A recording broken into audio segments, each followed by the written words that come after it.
Machine dito ay ginamit ng 7 araw na may total meters na 105.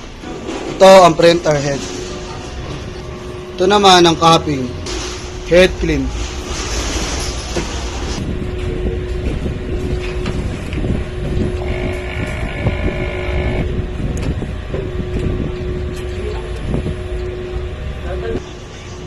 Punasan ng wiper, tapos mag-head clean.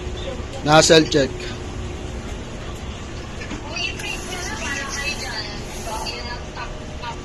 Wala kaming in-house order. Ang pending namin ay goods for 24 hours at wala kaming branch fulfillment ngayong week.